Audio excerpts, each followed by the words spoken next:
mesec december je za slovensko izobraževanje zelo pomemben mesec, kar se tiče zgodovine slovenskega izobraževanja. Tu sta dva pomembna datuma, ki sta eden od njih seveda odločilno vplival na splošno izobraževanje. To je ta datum, zaradi katerega smo danes tukaj v Šolskem muzeju, namreč 6. decembra 2024 mineva 250 let od splošne šolske naredbe, o kateri bo kaj več povedal potem sogovornik Simon Malvanval. Drugi datum pa je pravzaprav 3 dni pred tem, 3. december, ko pa je bilo izvedeno prvo predavanje na Slovenski univerzi. No, ampak vrnimo se zdaj k samemu začetku šolstva. Torej gre za datum, ki pravzaprav neposredno vpliva na vsakega Slovenca danes. Torej, splošna šolska naredba. Kaj je to pomenilo?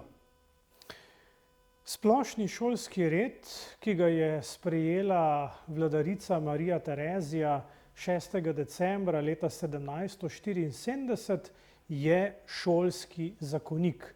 To je prvi dokument te vrste, ki je urejal področje osnovnega šolstva na ozemlju današnje Slovenije. Pokrival je avstrijski del takratnega Habsburškega cesarstva.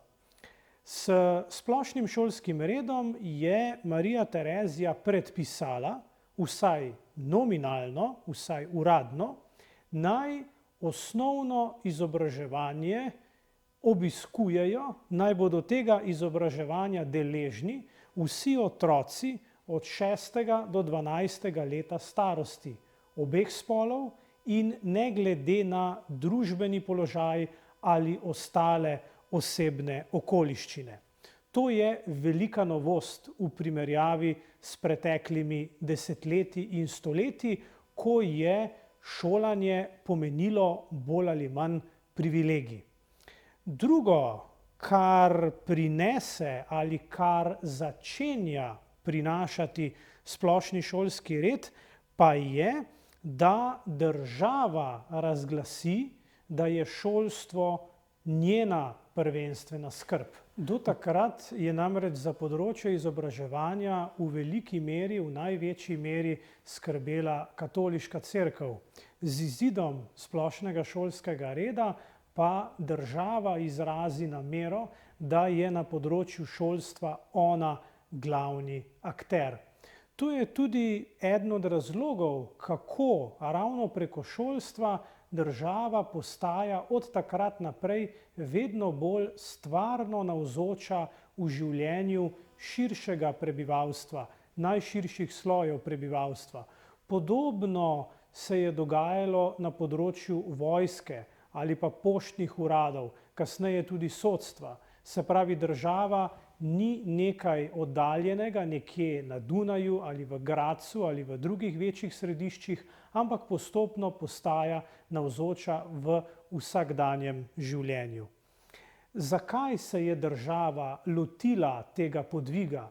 Ker je želela imeti s šolstvom določene koristi. Pismeno prebivalstvo naj bi bilo gospodarsko uspešnejše, naj bi bilo vajeno koristnejšega, racionalnejšega izrabljanja časa. Pismeno prebivalstvo naj bi torej koristilo državi pri pobiranju davkov oziroma pri večanju njenega proračuna. Prav tako so z izobraženimi, osnovno izobraženimi ljudmi želeli pridobiti bolj usposobljene vojake in vojaške častnike. Se pravi, vse to koristi državi pri njeni moči, pri njenem širjenju. Povod za izdajo splošnega šolskega reda oziroma za šolsko reformo so bili ravno vojaški porazi Habsburškega cesarstva proti svoji glavni tekmeci Prusiji. Videla je Marija Terezija, da tako, kakor je bilo dotlej, enostavno ne bo šlo več dalje. Skratka, šolska reforma predstavlja del širšega konteksta reformnega dogajanja v cesarstvu tistega časa. Spomnimo se samo na uvedbo katastra, pa na uvedbo hišnih številk, pa na številne druge reforme, recimo tudi na začetke splošne vojaške obveznosti in tako naprej. Skratka, cesarstvo se želi dvigniti zato, ker enostavno želi in mora preživeti v svojem sosedstvu. Kaj pa bolj konkretno splošni šolski red narekuje, določa?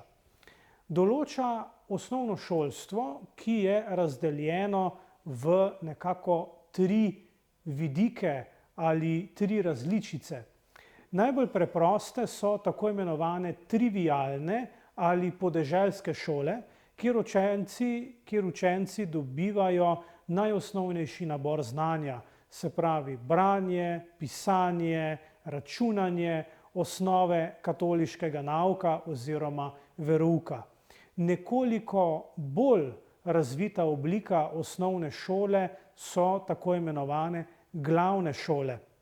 Obstajajo v večjih krajih, recimo v trških središčih, v manjših mestih, v pokrajinskih središčih, kjer učenci že dobivajo širši nabor znanja, vključeni so tam tudi določeni nekoliko bolj specifični predmeti, kot je spoznavanje narave, zgodovina in podobno. Najbolj razvito obliko osnovnih šol pa predstavljajo tako imenovane normalne šole, ki so postavljene v deželnih glavnih mestih. Za Kranjsko imamo tu glavno šolo v Ljubljani, kjer se izobražujejo bodoči učitelji. Normalne šole so nekje križanec, bi lahko rekli, med običajnimi osnovnimi in že skorajda srednjimi šolami. Tam v normalnih šolah pa se dogaja oziroma se ponuja precej širši nabor znanja, več bolj specifično usmerjenih predmetov. Te šole tudi poznajo mnogo večjo osredotočenost na učenje nemškega jezika in tudi poučevanje v veliki meri tam poteka v nemščini. To je v uradnem državnem jeziku in obenem jeziku večine prebivalcev Habsburškega cesarstva, vsekakor pa je nemščina takrat jezik elite, jezik kulture, jezik politike in tako naprej. Če že omenjamo jezik, splošni šolski red nekako nehote zaradi praktičnih razlogov v mnogo večji meri uvaja prisotnost slovenskega jezika v javnosti, kakor je to veljalo dotlej. Večina prebivalcev na ozemlju današnje Slovenije je seveda slovensko govoreča. Da bi otroci sploh začeli šolati se, da bi sploh vstopili v nov svet znanja, se jim država mora prilagoditi s poukom v njihovem maternem jeziku. Predvsem seveda na začetku, v prvih razredih. Da se to lahko zgodi, pa je treba izdajati različne učbenike in druge priročnike v slovenščini ali dvojezično v nemščini in slovenščini. Zato ravno preko šolstva slovenščina postopno začenja dobivati mnogo večjo veljavo. Opozorimo tukaj samo na prvo knjigo na področju računstva, matematike v slovenščini. To so Bukovce za Rajtengo ali knjižice za računanje Marka Pohlina, ki je sicer splošno znan kot eden ključnih predstavnikov razsvetljenskega kulturnega kroga na Kranjskem. Ali pa prvi učbenik oziroma prva čitanka v slovenščini, pravzaprav dvojezično slovensko-nemška čitanka, ki jo je napisal Blaž Kumerdej, med drugim ravnatelj normalne šole v Ljubljani, tiste šole, ki je delovala kot zgled za vse ostale osnovne šole v deželi in tako naprej. Kasnejši promotorji slovenske narodne zavesti v 19. stoletju se zato v dobršni meri naslonijo ravno na začetke tistega nehotenega, pragmatičnega jezikovnega opolnomočenja, ki ima svoje korenine ravno ob koncu 18. stoletja na ozadju šolske reforme Marije Terezije. Omenimo še nekaj. Splošni šolski red oziroma šolska reforma Marije Terezije ima daljnosežne posledice. Sama po sebi v tistem času pa v resnici še ne prinese večjih premikov v praksi, kajti večina prebivalcev današnjega slovenskega ozemlja postane pismena šele ob koncu 19. stoletja. Gre torej za začetek nekega procesa, dolgega procesa, ki dobi svoje rezultate šele približno stoletje potem. Je pa splošni šolski red utrdil določene vrednote ali določena načela, ki veljajo še danes. To je splošna dostopnost izobraževanja za vse otroke oziroma za vse družbene sloje, država kot tisti dejavnik, kot tisti akter, ki skrbi, prvenstveno skrbi za šolstvo, in metoda ali ideal, bi lahko celo rekli, skupinskega pouka. Se pravi, poučevanje večjega števila učencev v enem prostoru, frontalni pouk, ki poteka na podlagi avtoritativnega podajanja znanja, torej odnos med učiteljem, avtoriteto in učenci kot pasivnimi prejemniki tega znanja. Reforma Marije Terezije, četudi stoji na različnih razsvetljenskih stališčih, za katere je izobraževanje jasno ena od jedrnih postavk, pa vendarle ne spodbuja, ne predvideva kritičnega mišljenja, ampak bolj ali manj praktično, pragmatično izobraženost za potrebe države. Skratka, to razsvetljenstvo je, bi rekli, omejenega tipa oziroma izrazito instrumentalno. Tudi zato Marija Terezija izvajanje te reforme v praksi, čeprav razglasi, da je država glavni akter, v resnici poveri cerkvi. Kajti cerkev ima dokaj razvito infrastrukturo, ima svoje kadre, ima izobražene ljudi, v veliki meri, sploh na podeželju, so bili skorajda edini pismeni prebivalci številnih krajev ravno duhovniki ali cerkovniki. Skratka, gre za proces, ki se nadaljuje in v resnici pride do izraza šele ob koncu 19. stoletja. Morda predno pogledava dokument, ki ga imamo tamle pred seboj na mizi, še na vprašance. 3 vrste so bile, torej to ni bila šola, ki bi bila za vse enaka. Kdaj pa pridemo do tega, da imajo vsi otroci popolnoma enak šolski sistem? Osnovno šolstvo na ozemlju današnje Slovenije se v svojih zgodnejših obdobjih razvija na podlagi 3 šolskih zakonov. Prvi zakon, prvi šolski zakonik je ravno ta, 1774 splošni šolski red Marije Terezije. Naslednja faza nastopi leta 1806 pod cesarjem Francem I., ko je sprejeta tako imenovana politična ustava. To je, bi rekli poenostavljeno, drugi osnovnošolski zakon, ki v še večji meri daje vlogo cerkvi pri tako rekoč servisiranju države za področje šolstva. Torej cerkev, ki je državi podrejena in za njo izvaja določene storitve. Tretji osnovnošolski zakon, ki pa najbolj od vseh spominja na današnje stanje, pa je zakon iz leta 1869, tako imenovani tretji osnovnošolski zakon, ki pa dejansko uredi številna odprta vprašanja tistega časa, nerešena vprašanja. To je recimo poenotenje šol, osnovnih šol za celotno prebivalstvo, ne glede na kraj oziroma geografsko območje, ne glede na določene druge okoliščine v določenem kraju ali območju, in seveda poenoti še toliko bolj način poučevanja in seveda financiranje učiteljev. Ravno področje finančnega kritja osebnih dohodkov učiteljev in tudi financiranja prostorov, stavb, učnih pripomočkov in tako naprej, je bil najbolj pereč vidik tako prvega kot drugega osnovnošolskega zakona.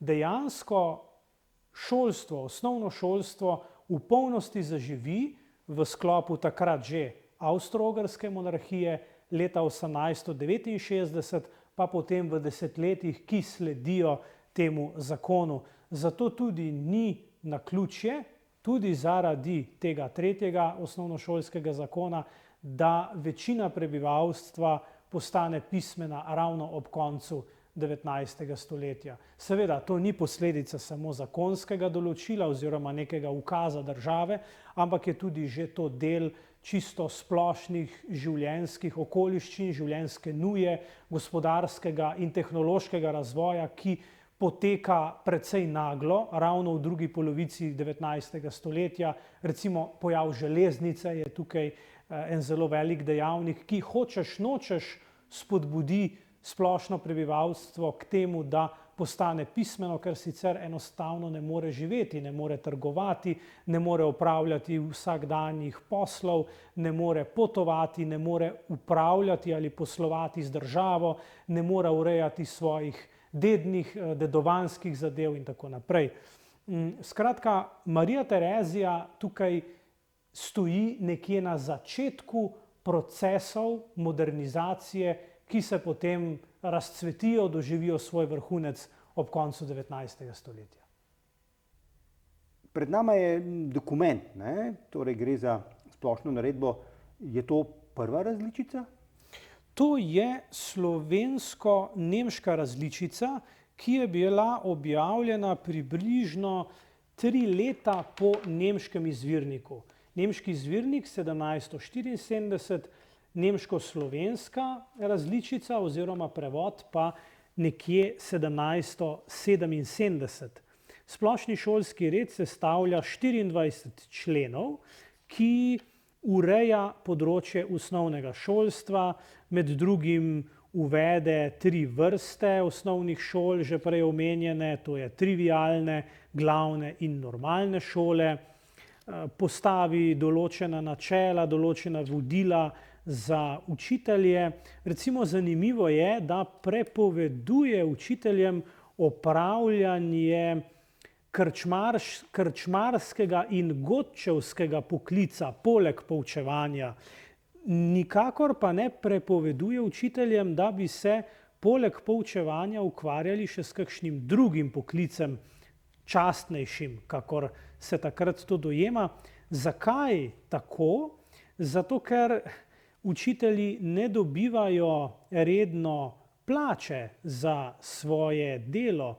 Država kot taka, iz centralne državne blagajne se dohodki ne stekajo učiteljem, pač pa zato skrbijo posamezne dežele ali pa zemljiška gospodstva v lokalnem okolju, ali pa tudi starši sami morajo večkrat plačevati za učiteljevo delo. To je tudi eden od razlogov, zakaj na začetku marsikdo, sploh na podeželju, ne sprejme z veseljem šolske reforme, ker dojemajo, češ, to je pa eno dodatno breme, še tega davka nam je treba, tako rekoč.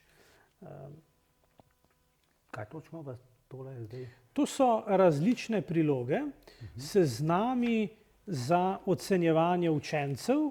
Recimo tukaj je razvrstitev predmetov po posameznih tipih šol.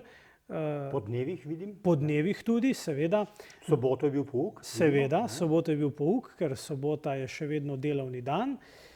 Glavni predmet v vseh 3 tipih šol je verouk. Zakaj verouk? Zato, ker naj bi vzbujal ali vzgajal v ljudeh, v mladem rodu, občutek za dolžnosti in za spoštovanje avtoritete. Se pravi, država želi imeti pokornega in odgovornega posameznika, ki bo svoje vsakdanje delo povezoval z božjimi zapovedmi. Najhujši greh, tako rekoč, za razsvetljence je bila lenoba.